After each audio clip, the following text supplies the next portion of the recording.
ಇದು ನಾನು English speaking ಬಗ್ಗೆ ಬರೆದಿರುವ ಮೊದಲ ಪುಸ್ತಕ.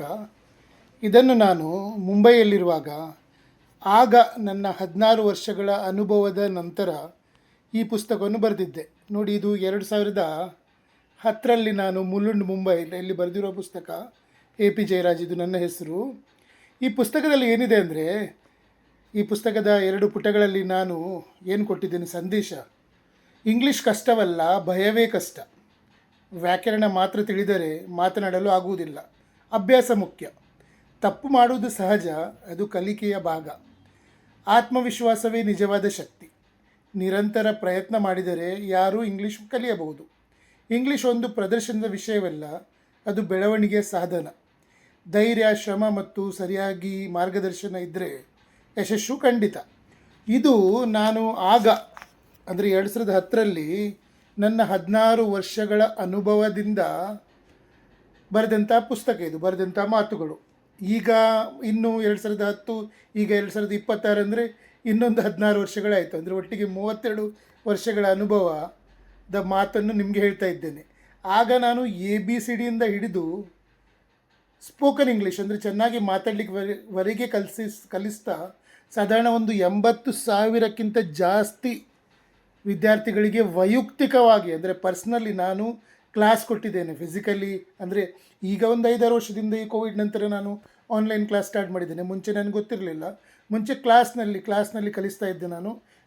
ಅಂದರೆ ನಾನು ಕಂಟಿನ್ಯೂ ಆಗಿ ಒಂದು ದಿನಕ್ಕೆ ಅಂದರೆ 6 ಗಂಟೆಯಿಂದ ರಾತ್ರಿ 10ರವರೆಗೆ ಅಂದರೆ ಸಾಧಾರಣ ಒಂದು 9, 10, 11 ಬ್ಯಾಚ್ ಕಂಟಿನ್ಯೂಸ್ ಆಗಿ ತಗೊಳ್ತಾ ಇದ್ದೆ. ಒಂದು ಮಿನಿಮಮ್ 50 ಸ್ಟೂಡೆಂಟ್ಸ್ನ ಬ್ಯಾಚ್ ಅಂತ ತಿಳ್ಕೊಳ್ಳಿ. ಅದರಲ್ಲಿ ಎಲ್ಲ ಭಾಷೆ, ಕನ್ನಡದಿಂದ ಹಿಡಿದು ಕನ್ನಡ, ತುಳು, ಕೊಂಕಣಿ, ಮತ್ತು ಈ ಬಾಂಬೆಯಲ್ಲಿರುವಾಗ ಮರಾಠಿ, ಗುಜರಾತಿ, ಹಿಂದಿ, ಬಂಗಾಲಿ, ರಾಜಸ್ಥಾನದವರು ಎಲ್ಲೆಲ್ಲಿಂದೂ ಬರ್ತಾಯಿದ್ರು. ಅವರಿಗೆ ನಾನು ಅಲ್ಲಿ ಅವರ ಭಾಷೆ ಬರ್ತಿಲ್ಲ ಆದರೂ ಇಂಗ್ಲೀಷ್ನಿಂದ ಕಲಿಸಲಿಕ್ಕೆ ಪ್ರಯತ್ನ ಪಡ್ತಾಯಿದ್ದೆ. ಹಾಗೆ ನಾನು ABCDಯಿಂದ ಹಿಡಿದು ABCD ಬರೀಲಿಕ್ಕೆ ABCDಯಿಂದ ಹಿಡಿದು ಸ್ಪೋಕನ್ ಇಂಗ್ಲೀಷ್ ಅಂದರೆ ಚೆನ್ನಾಗಿ ಮಾತಾಡಲಿಕ್ಕೆ ಗೊತ್ತಿದ್ದವರಿಗೂ ಕಲಿಸಿದ್ದೇನೆ. ಹಾಗೆ ನಾನು ವೈಯಕ್ತಿಕವಾಗಿ ಸಾಧಾರಣ 80,000ಕ್ಕಿಂತ ಜಾಸ್ತಿ ವಿದ್ಯಾರ್ಥಿಗಳಿಗೆ ಇಂಗ್ಲೀಷ್ ಕಲಿಸಿದಂಥ ಅನುಭವ ನನಗಿದೆ. ಇದೆಲ್ಲ ಹೀಗೆ ಹೇಳೋದಲ್ಲ. ಬಟ್ ಈಗ ನಾನೊಂದು 5 ವರ್ಷದಿಂದ ಇದು ಕೋವಿಡ್ ನಂತರ, ಕೊರೋನಾ ನಂತರ ನನಗೆ ಆನ್ಲೈನ್ ಕಲಿಸಬೇಕಾಯಿತು. ಮುಂಚೆ ನಾನು ಪರ್ಸ್ನಲಿ ಆಗಿ ಅಂದರೆ ಕ್ಲಾಸ್ ರೂಮಲ್ಲೇ ಕಲಿಸ್ತಾ ಇದ್ದೆ. ಹಾಗಾಗಿ ನನಗೆ ಈ ವಿಡಿಯೋ ಮತ್ತು ಆಡಿಯೋ ಬಗ್ಗೆ ಏನು ಜಾಸ್ತಿ ಗೊತ್ತಿಲ್ಲ. ಬಟ್ ಈಗ ನನ್ನ ಮಗನ ನನಗೆ ಹಠದಿಂದ ನಾನು ಯೂಟ್ಯೂಬಲ್ಲಿ ವಿಡಿಯೋ ಮತ್ತು ಇದು ಫೇಸ್ಬುಕ್ಕಲ್ಲಿ ವಿಡಿಯೋ ಮಾಡಿ ಹಾಕಿದ್ದೇನೆ. ಬಟ್ ನಿಜವಾಗಿ ಅಂದರೆ ನಾನು ವೈಯಕ್ತಿಕವಾಗಿ ಕಲಿಸ್ತಿದ್ದೆ. ನಿಮಗೆ ಅಂದರೆ ಇಂಗ್ಲೀಷ್ ಡೆಫಿನೆಟ್ಲಿ ಕಷ್ಟ ಇಲ್ಲ. ಈ ನನ್ನ ಪಾಯಿಂಟ್ಸ್ಗಳನ್ನು ಮತ್ತೊಮ್ಮೆ ನೋಡಿ ತಿಳ್ಕೊಳ್ಳಿ. ಇಂಗ್ಲೀಷ್ ಕಷ್ಟ ಅಲ್ಲ ಯಾವಾಗಲೂ. ನಿಮಗೆ ಅದು ಕಂಟಿನ್ಯೂ ಆಗಿ ಮಾತಾಡ್ತಾ ಹೋದರೆ ತುಂಬ ಈಸಿ ಇದೆ, ಅದೇನು ದೊಡ್ಡ ವಿಷಯ ಇಲ್ಲ. ಈ ಪುಸ್ತಕದಲ್ಲಿ ಏನಿದೆ ಅಂದರೆ, ಈ ಪುಸ್ತಕದಲ್ಲಿ ನಾನು ಒಂದು 2-3 ಹುಡುಗರ ಕಥೆಯನ್ನು ಹೇಳಿದ್ದೇನೆ. ನೀವು ಬೇಕಾದರೆ ಇಲ್ಲಿ ನಾನು ಇದನ್ನು ಹೈಲೈಟ್ ಮಾಡ್ತೇನೆ, ನೀವು ಓದ್ಬೋದು. 2-3 ಹುಡುಗರ ಕಥೆಗಳು ಇದರಲ್ಲಿವೆ.